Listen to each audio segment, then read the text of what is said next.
I don't If think you're on here yet. okay, it might be a little Wait, delay. here we go.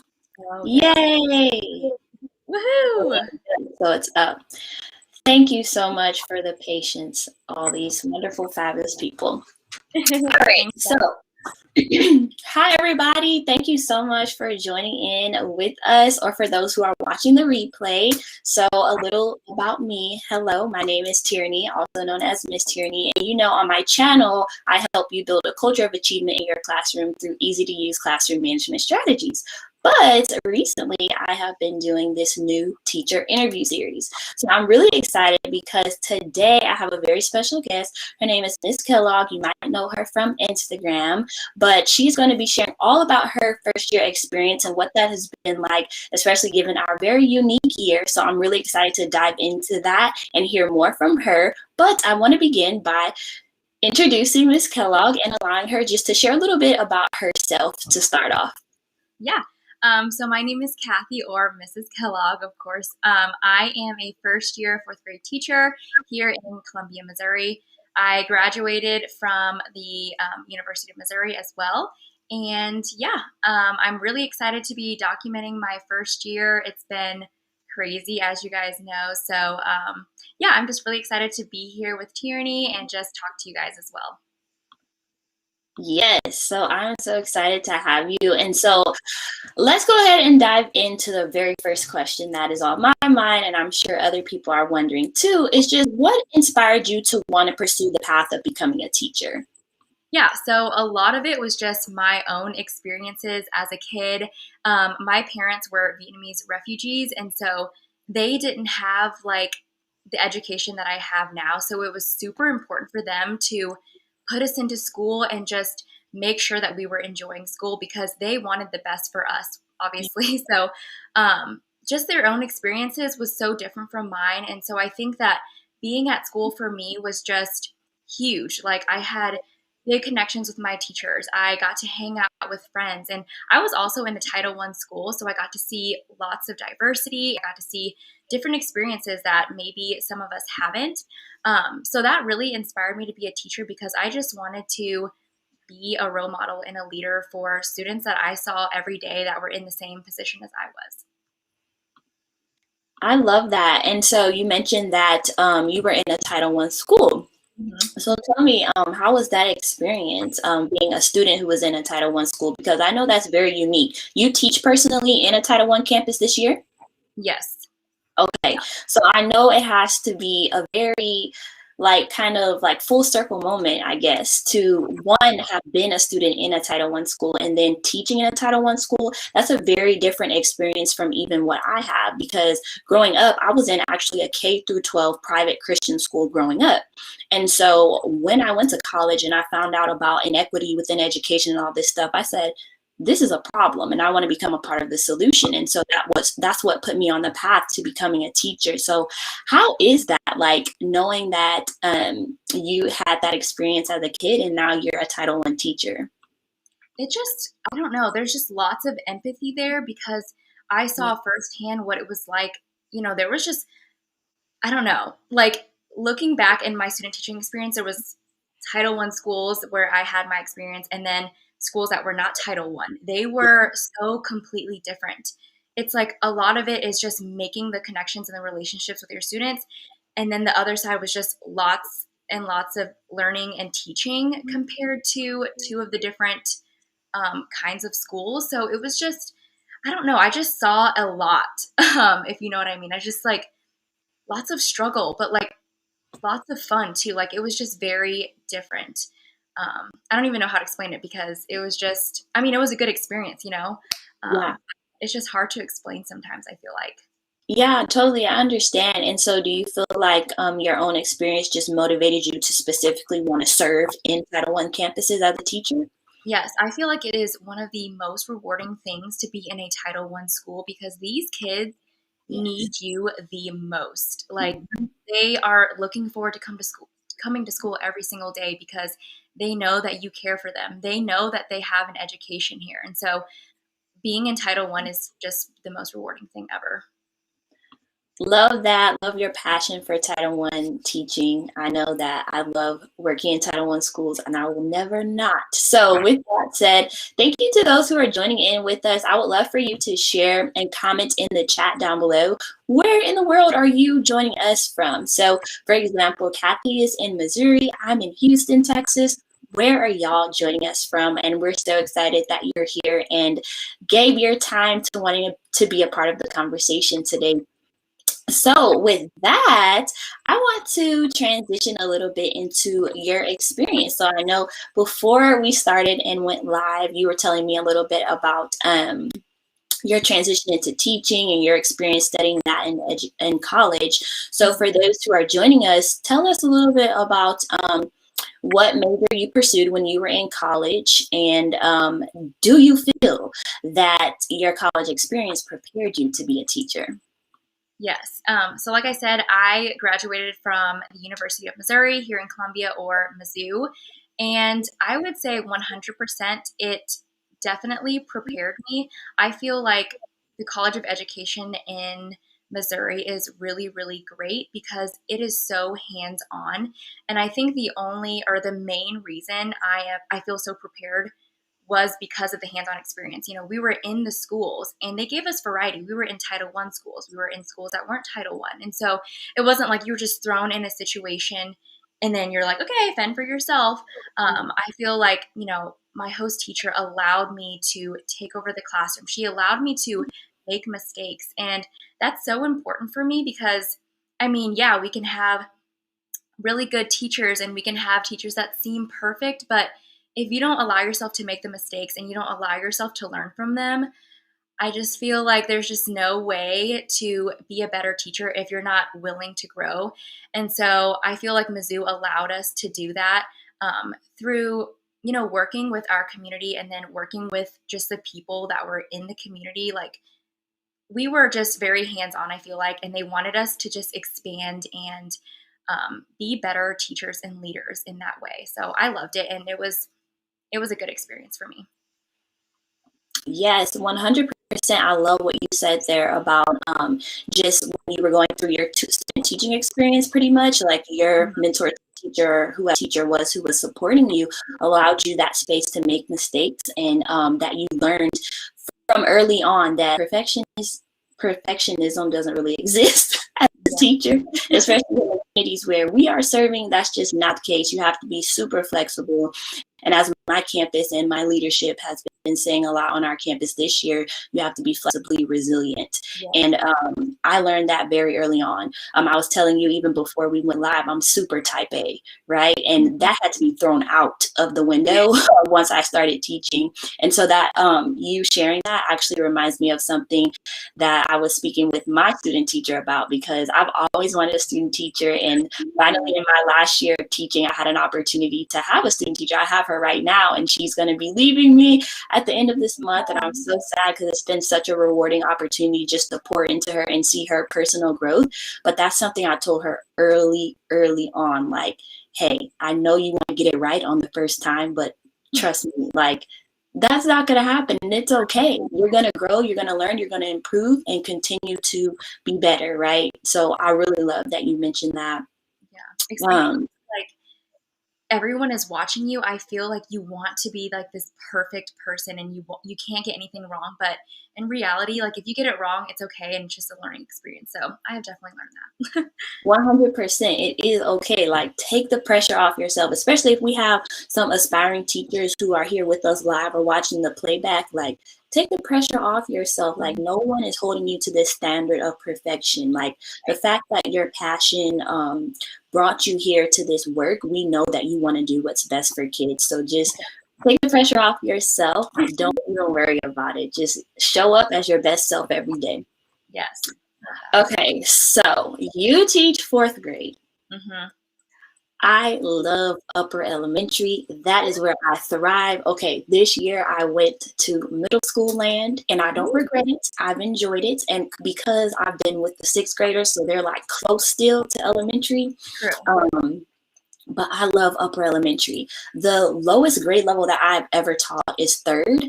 I spent 4 years in third, a couple years in fourth, and then the last 3 years I've been in fifth, and I'm losing track, but now I'm in sixth. But anyways, like that's where I spent most of my time. So tell me, did you know that you wanted to be in fourth grade, or kind of how did that decision come about for your experience this year? No, absolutely not. Whenever I was student teaching, I know you're like, "What?" But whenever I started student teaching, I was like, I need to be in first grade. I need to be in second grade. Like I just had these expectations. I was like, I have to be in a younger grade or else I'm not going to be happy. And then once I got the job, my teacher or my principal, sorry, she was like, okay, you're in fifth grade. And I was like, oh my gosh, that is way far off from what I even thought. I was honestly frightened. I was like, oh my gosh, fifth grade? I know nothing about fifth grade. So then numbers change, COVID, all that stuff. She called me back and she was like, okay, Kathy, can you teach fourth grade? And I was like, that sounds a little bit better than fifth grade. And I'm very flexible. Like, I wasn't like, no, like if I got a different grade that I didn't want, I would, no. I was like, I'm happy to have a job. I'm happy to teach any grade. So I was like, oh, of course, fourth grade, yes. I have loved it ever since. I never thought I would love fourth grade because I don't know what was in my mind, but I was set on like younger kids and just like being in a younger grade classroom. And now that I'm teaching fourth grade, it has been the best grade that I could ever think of. It's such a good balance of like being young but still having like conversations with them, which I love so much. And so yes, fourth grade is amazing. I love it. Love that. Oh my gosh, I didn't want to stay in fifth. I did fifth for Yeah. the first 3 years, so I have a little place in my heart for fifth grade. But I do want to ask, what content area are you teaching in fourth grade right now? Yeah, I'm teaching it all right now. What? Oh, hold on. So you're self-contained. Yeah. Okay. So is that how all of your campuses, or are some classes departmentalized? I mean, I don't think a lot of like I think our district and just Columbia in general is self-contained. Like we teach Gotcha. all subject areas. There's not like, that's mostly in middle school slash junior high is where teachers teach, just social studies or just math. But in elementary school, it's all subject areas. Wow. I have even more respect for you. I know nothing different though. Like that's just what I'm used to. That's just, yeah. Wow. So, okay, I will say though that here in Texas, and even in my district where I've been at for the past 8 years, we have some schools that they have a couple classes that are departmentalized. For example, when I was in fifth grade and even fourth, and when I taught third, I would be like the math teacher, and then we would switch our group of kids with my reading teacher that I partnered with. And so that's how I've always done it. But we have had other classrooms in those campuses where I've worked where there have been self-contained environments. So, and two, I will say that in elementary, I'm pretty sure in Texas, the way our certification is set up, that we are generalists when we're in elementary. So like, for example, my certification is EC through sixth generalist. So I could teach all, Yeah. but I never have wanted to in my soul. Wow. I don't think I could take that. But I think too, like if I was put in that position, then I would be able to adapt it and it would be fine. I'm just over dramatic about it. But okay, so you teach all subjects. So do you have a preference? And I want to ask that because I don't know if you've been seeing those TikToks that people keep repurposing to IG of the my back is aching, my tongue tight, and then there's like when I teach math, when I teach ELA, and I'm like, it's totally the opposite for me. But do you have a preference? Surprisingly, it's been math. I don't know what it is, but I have been loving teaching math. And to be honest, I have never liked math, so I'm shocked with myself. I don't know what got into me, but I love math. Maybe because I'm also learning math with them. Okay. And it's fun too. I don't know what it is, but it's been, I don't know, it's just very refreshing and it's not, I don't know, it's not super lengthy. It just feels like we're really learning and it's fast paced. And the kids enjoy it. So maybe that's why I really prefer math right now. Yes, I'm loving math. Now, of course, Yay. I do have a little of a bias because I've always taught math. Now, I've dabbled in, like, at some of my schools, I've done math and science, or math, science, and social studies. But that's where I've thrived. And it's funny because actually, before my first year in the classroom, um, like I told you, I went through TFA, so we had our summer institute training, and during that time, I was actually teaching ELA. But that's my only time that I've had to teach ELA, and I've never looked back. I love math, math queen for sure. It's just so awesome. Like I always tell my students, with math, you can solve the problem multiple different ways and still get to the right answer. I just love that about math. Right. And then even like, honestly, when I think back to when I was in school, all these manipulatives and these different strategies like partial product, I didn't learn different things like that. And maybe that's because of like my private school was so like, this is how you're going to learn this one way. And maybe because it was in the 90s or whatever when I was in elementary. I don't know. But I just love like the multiple strategies and approaches. And it's funny because I see like things online of like, parents nowadays kind of like making fun of these like new strategies, and I'm like, I love it. I teach them. I know. No, like there's so much more variety now than there ever was. There was just, like you said, one way, and now there's like, okay, here's this, this, and this. And the parents are like, what in the world are all these strategies that I never learned? How can I help you? Exactly. But I do want to ask you one of my favorite questions to ask on these lives to these new teachers that I'm speaking with is, what about this first year has caught you by surprise? When you were thinking of, I always like to think of the expectations versus reality, right? So when you were thinking of your first year teaching in the classroom, what has maybe not met your expectations or caught you by surprise? I just feel like there's so much in the teacher world that you have to be always thinking about. And one thing that actually has caught me by surprise is just, I feel that the one thing I say that I feel not as good at or prepared at is just trying to differentiate for all of the different students that I have. For example, my EL, my other students. And then for my lower students who really need one-on-one help, how do I help them? So that has really thrown me off getting that content and then do now, so that has been really all that stuff. I can do these lessons. I can do this. I can differentiate. No, I haven't gotten to that point yet. I'm just like trying to take it one step at a time. So that has been hard for me, I would say, as a first year teacher. That's really surprised me. You're not alone with that. Like I was saying to you before, this year I'm a new teacher coach on my campus, right? And so I'm working with 13 first year teachers in 6th, 7th, and 8th grade.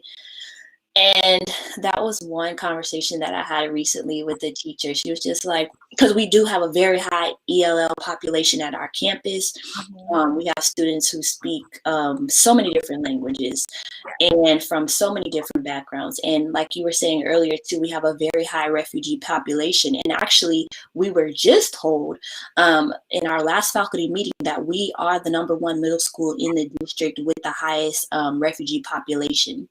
Wow. And so it is very challenging trying to meet the different needs of all your learners, because as a teacher, you want to give every kid a quality education, right? You don't want anyone to fall through the cracks. You want to make sure you're meeting the needs and able to support each and every one of your students. So I can definitely see that and how that can be a challenge, and especially I think of like, okay, that's pretty easy. Well, it's easier to think through, navigate, and plan when we're in like a traditional classroom environment, because I know one thing that I did a lot was workstations, and being able to work with them in those small group rotations. I was able to better target and support students and provide intervention to best suit their needs and what they But when we throw in this virtual nature, yes, you can use the breakout rooms and all of that, but it is very different to think through and plan for.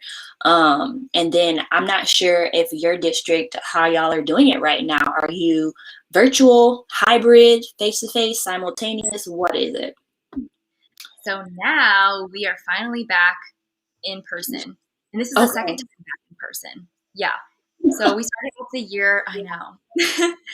I know it's been so many different changes. So the very first, day of school, we were virtual learning. It was so exciting. And then they were like, okay, we made another decision. We're going to go back in person. It lasted, I think, a month or so. And then COVID cases were really high again. So they were like, we had to meet a certain number basically to be in person. And then we maxed it out and then went back virtual again for a while. And so recently we're now back in person, which has been amazing. So that has been much better with me trying to help those students, because if they didn't show up to those Zoom meetings, how am I supposed to help them? You know what I mean? I can't force them to be on there, but I'm like, I need to help you. Please get on. So that was difficult for sure, but glad to be Exactly. back. Yeah, no, okay. So hearing that and how your district kind of navigated through that. So how large is your school campus? I know we're at a little over 1,000 Oh, and wow. we have, 6th, 7th, and 8th. What about your school size? I honestly don't know the school size. I know that I don't even know if these are the right numbers. I know that right now we have lots of virtual teachers still. Okay. So I would say maybe there's 300 to 400 right now, but our school is much bigger than that. Like right now, we have fourth grade teachers. There's usually 4 fourth grade teachers. Right. And so, yeah, the school has definitely, there's not as many students in the building right now because some students are still virtual learning if their parents choose Mm-hmm. to go that route. So there's still that option, which is nice. Mm-hmm. But yeah, I'm getting lots of new students whenever parents decide, okay, back in person. So I am constantly getting new students as that changes. Yes, I think about how my district planned for it. Mm-hmm. And I work in a very large district, but I'll say that. So, anywho, what they decided to do was this thing called simultaneous teaching, concurrent teaching. Yes. And people are like, oh, you're hybrid. I'm like, no, because when I think hybrid and what I've heard in a lot of campuses is, okay, you have this A, B group, right? You Right. do A Monday, Wednesday, and then you do B group Tuesday, Thursday, or however. That's like hybrid. Right. They came up with the genius idea to have us teaching 2 groups at the same time. That has been an art form. Being able to do this and then also help this right here that's present live in your classroom, like that Wow. has been an experience. And I love that I've had the opportunity to sit in this seat as I'm making my transition out of teaching and into leadership, being able to say like, no, that's not a reasonable thing for you to ask teachers to do, because I sat in their seat and I know what it's like. And I think that sometimes there's this disconnect sometimes when decisions are made, because I get it, due to funding and a lot of things like that. We may not have had it in the budget to have solely dedicated virtual teachers and solely dedicated face-to-face teachers. But that's not a sustainable model. So I'm loving what I'm hearing from you about y'all kind of having those 2 groups of teachers, because that can definitely lighten the load a little bit in this unique year. Yeah. And luckily, we had teachers that wanted to be virtual teachers, and luckily teachers that wanted to be in person. So it wasn't any conflict on that. But still, that's just crazy that people had to experience those things and still are. I'm like, how do you do that? I don't know. Yes. And like our transition to that wasn't like new or recent. Like we've been doing it since October. They decided to move us to that model. So we've been surviving and we're almost there. But okay.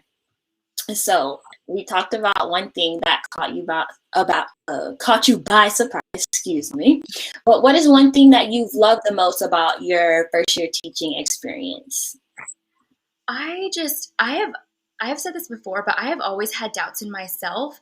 Just how am I going to be a teacher? How am I going to make sure that every student of mine is heard? How am I going to make sure that every student of mine gets the, right education? And so the very first day of virtual teaching, it was just like the weight just lifted off my shoulders, and I felt like I was a part of the school family right away. It was, I don't know, it was like an amazing experience, but I was like, I am literally here with my group of students talking to them. I'm like basically in their homes with them. We're Mhm. all going through this moment together. And it was like the most wonderful thing because you knew when they got on there, they were so excited because they hadn't been in school for Mhm. so long. And finally to talk to their friends, talk to a teacher, and just be in school again, I think was like the proudest moment. I just feel like at that moment, I just felt like this connection with them right away. And I could just tell how happy they were just to be back. And it was just a really good feeling overall. So,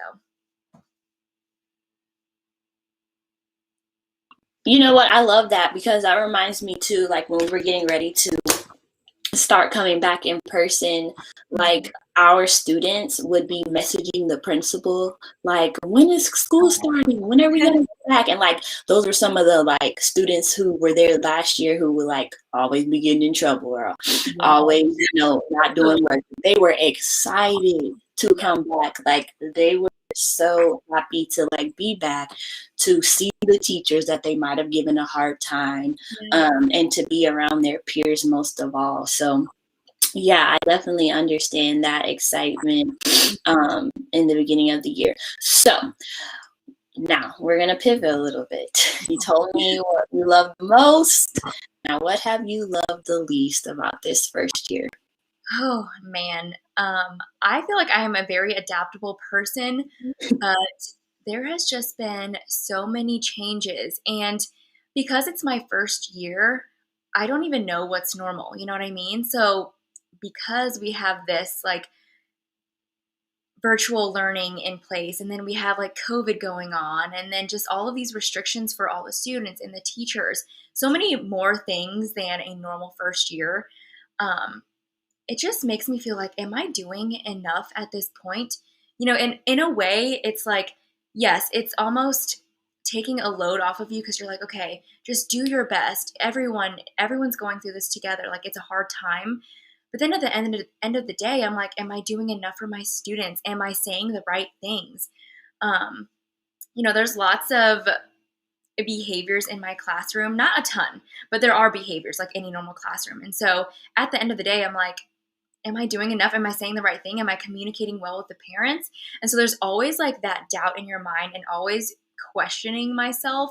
Am I doing enough? Wait, I'm a first year teacher. It's okay that I have mistakes. It's okay that I'm not doing the right thing all the time. But it's always that constant, like, oh man, I like get home and I rant to my husband, Brandon, like, I did this. And do you think that was okay? So like just lots of questioning yourself is my least favorite thing.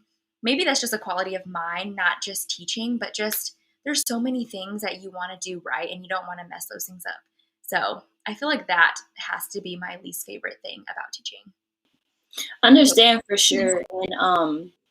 And so in my last interview, it was with Miss Campos, and so she's out in California, and she has a group called Future Teachers. And so I was in there the other day, and I saw one aspiring teacher posted in there about how she felt a ton of imposter syndrome.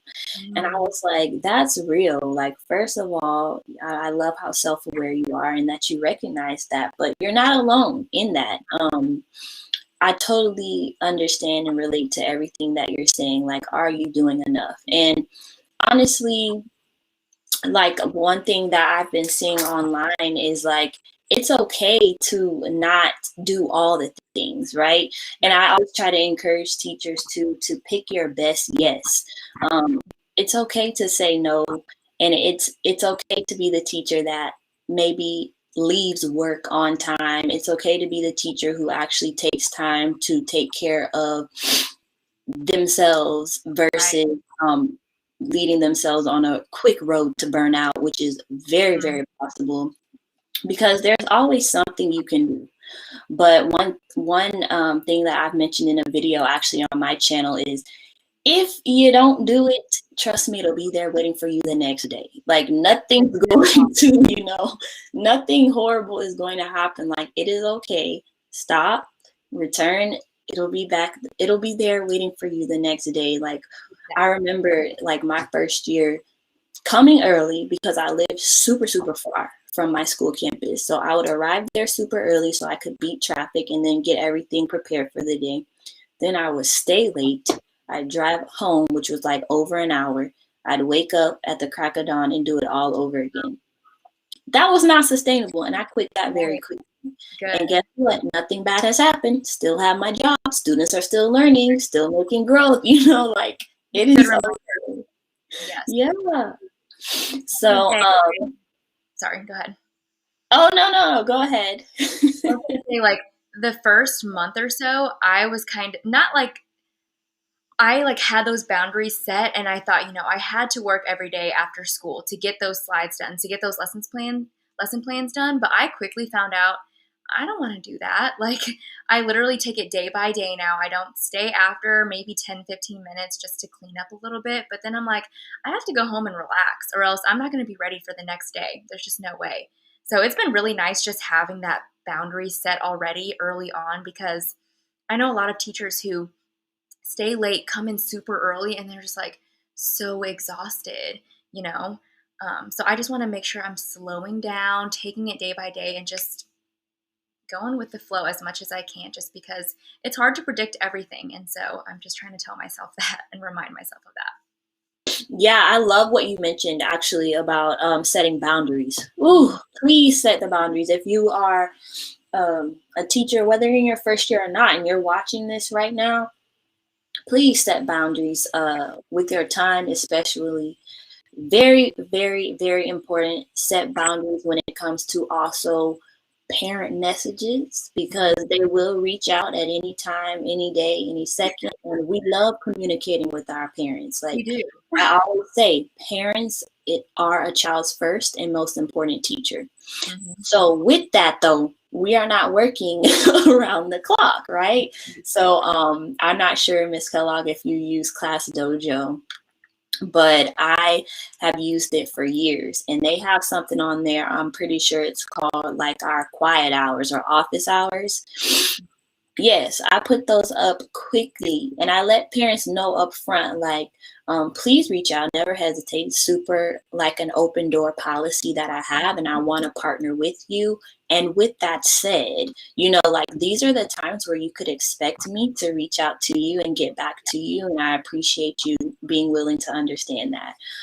So please take that away from the conversation, anyone who is listening, because that is critical. So true. So you already transitioned face to face, but I know that there are people still in the process of this month who are making that transition face to face. So what all did you do to prepare for that shift? Just, we had lots of meetings during that time before transitioning. So that was very, very helpful that we got as a group, the school, just to think about what we needed to do before we prepared. So just making sure that you have your expectations ready, and practicing those things was like the first week.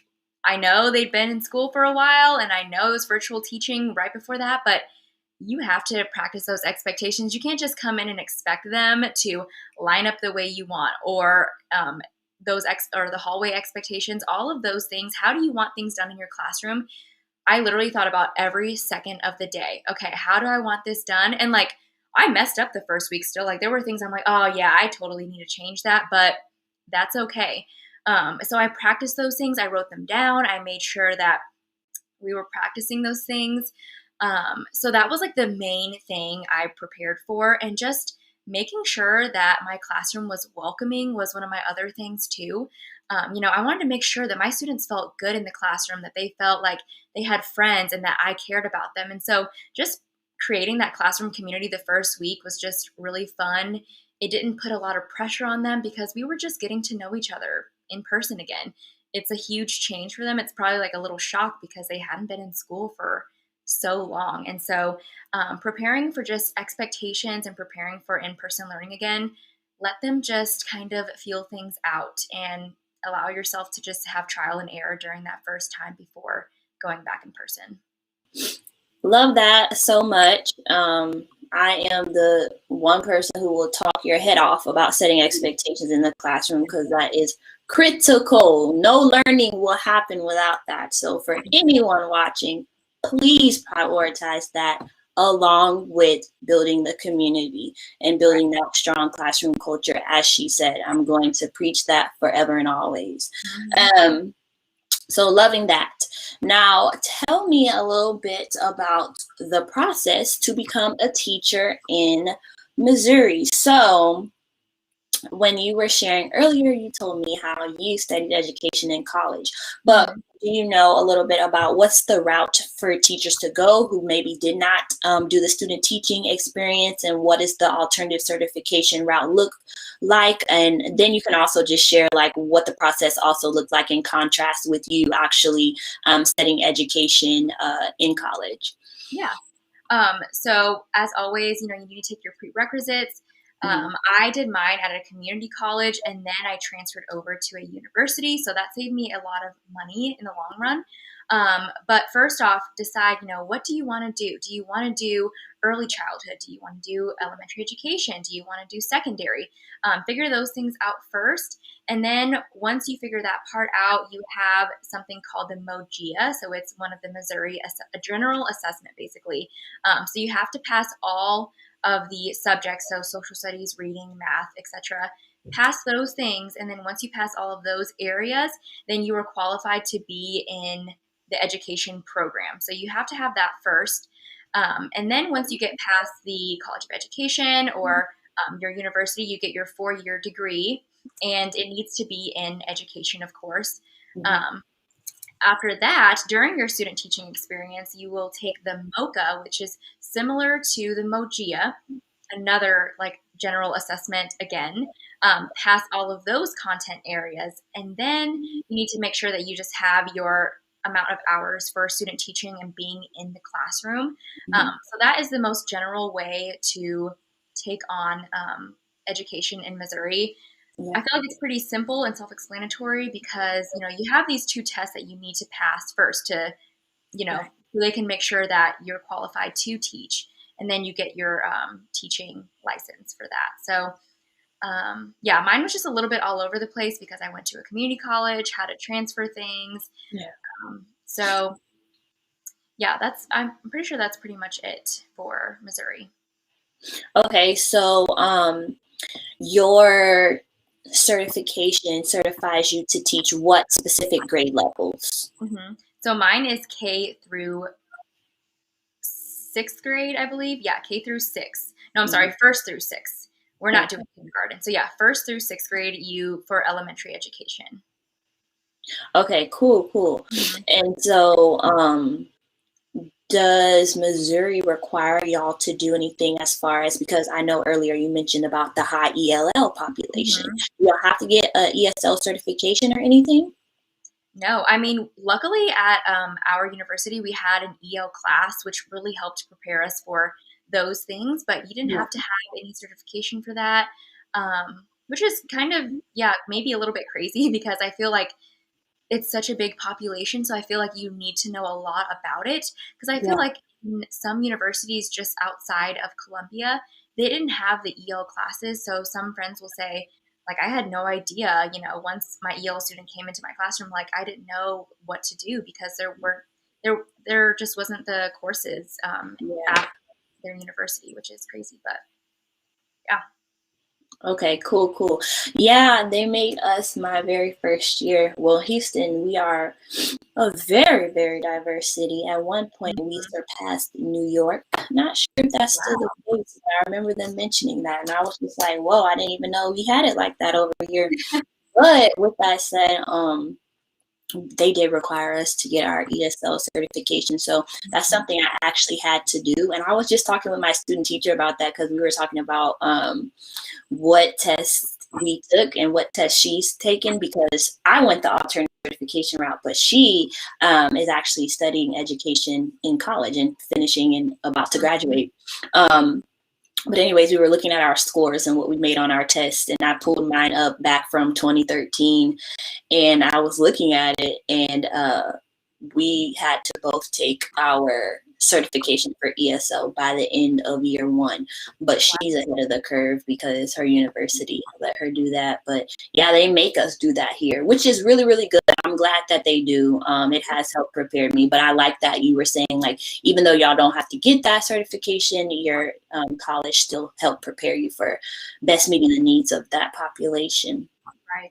So, okay, we are towards the end of our time, and I have really enjoyed the conversation. I've learned a lot from you and your experience. But for anyone who's listening, who's interested in going into education and is an aspiring teacher, maybe hoping to land that dream teaching job for the upcoming school year, what's the biggest piece of advice that you can give to them? I would just say if you're wanting to be a teacher, you go for it, and you have that. If you feel that passion, just go for it, because that is going to go a very long way. I would also say just soak in that time of being in those courses, being in your student teaching experience, because that is your experience right before you get that job. So as much as you can, get out there and just be as hands-on as you can, and get to know your building where you're student teaching at. Get to know the teachers there, the people there, because they will help you. They're there to help you. And you want to have that relationship with them, because that can help you land your next job. So always take your student teaching experience as, that's your interview. That is your potential job. So always make sure that you're professional.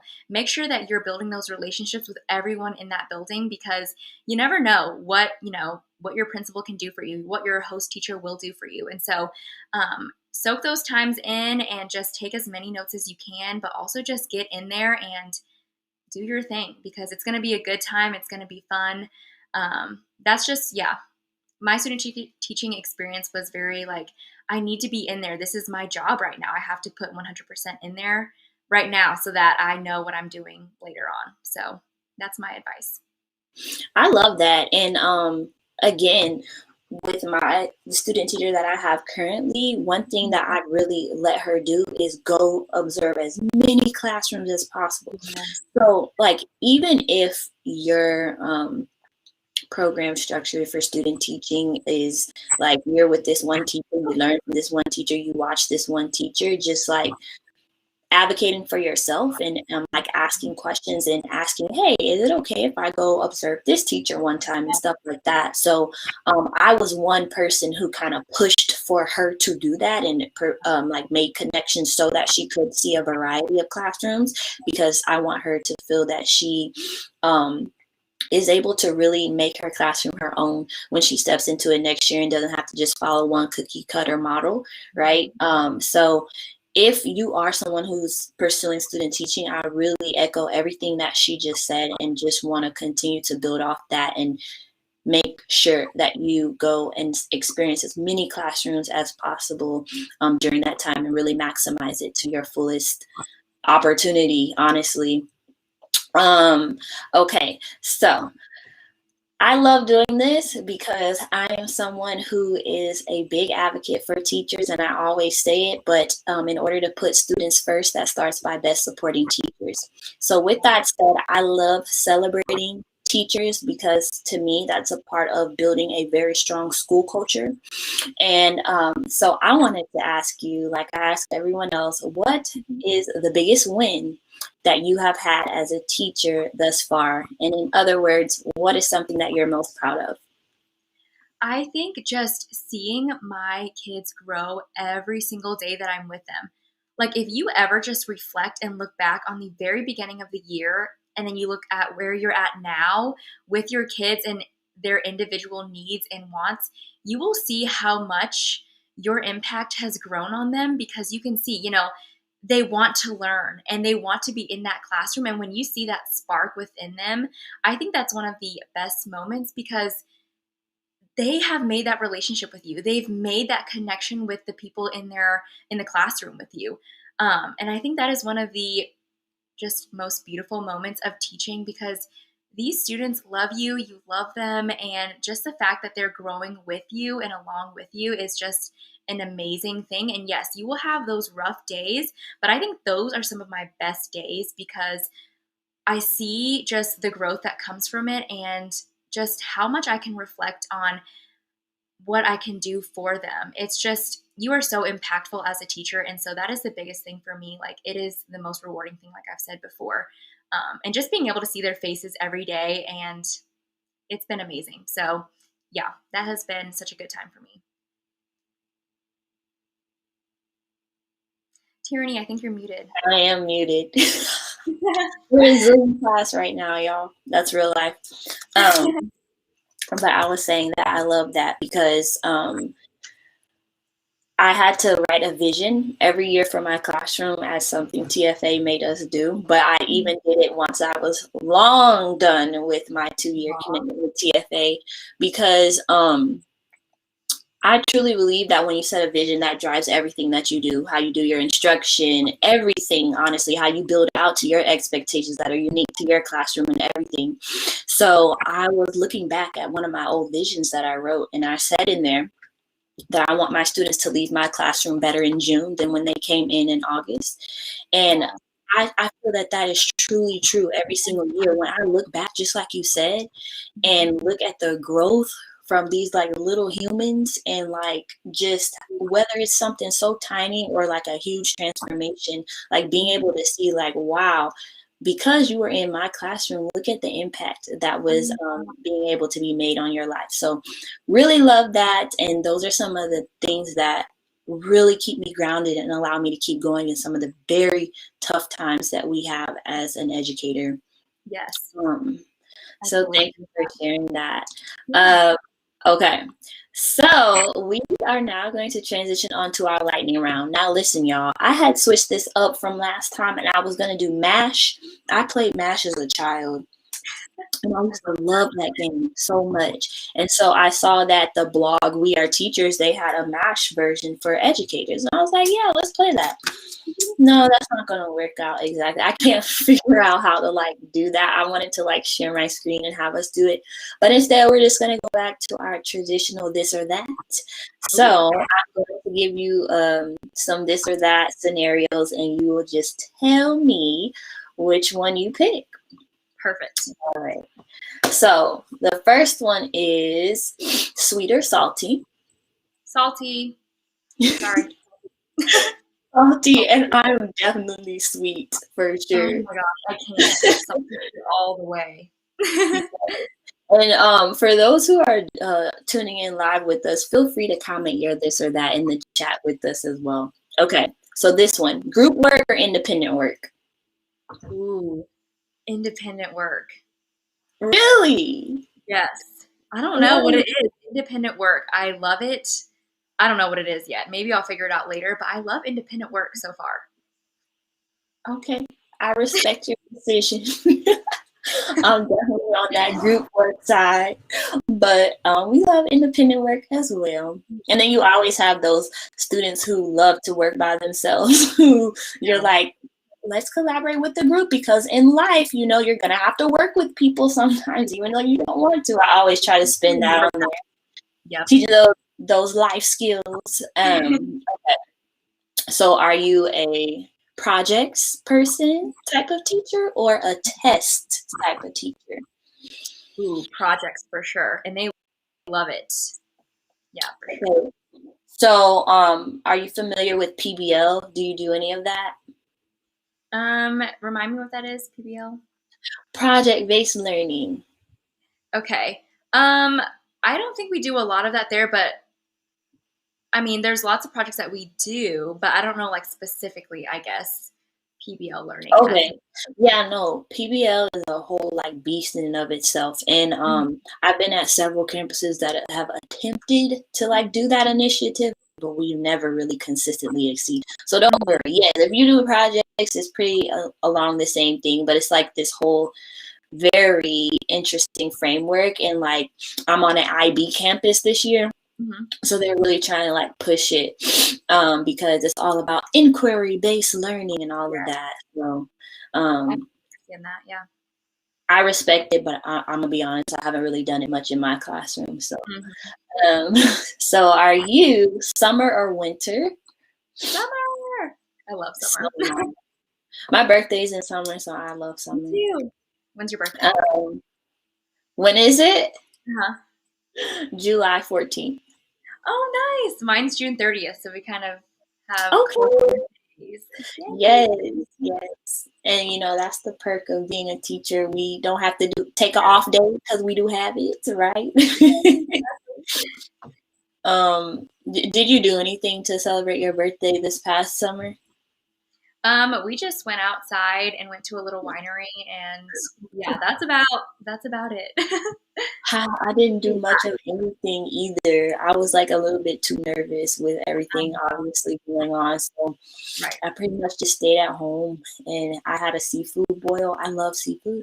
So that's all I did. Yes. But it was cool. We'll see what happens this time. Do you have any big plans? Nothing planned. I am very last minute, so like if I want to go to dinner, I'm like, okay, let's go to dinner or let's go hang out and have a picnic or something. Yeah, very casual with the birthdays. Love that. Okay. So the next one we kind of touched on, but reading or math? Math for now. Math. That's for now. I'll check in with you next year and you might shift on me. Right. Exactly. Okay, pizza or pasta? Ooh, I'm gonna have to say pasta. Same. Ooh, okay, good. I don't know. Yeah. Pizza wears me out a little bit. Like, love pizza, but I can get tired of pizza real quick. Really? Yeah. Okay. What I don't know. Do y'all have Papa John's in Missouri? Yes. I actually love Okay. Papa John's. Yes, I love Papa John's too, but Domino's has really been winning my heart as of lately. So I've Okay. had to cheat on Papa John's a little bit. I like the Um, garlic butter. That's like the dipping sauce is what really gets me. yes, fire, 100%. Okay, so we have two more. Art or PE? Ooh, art.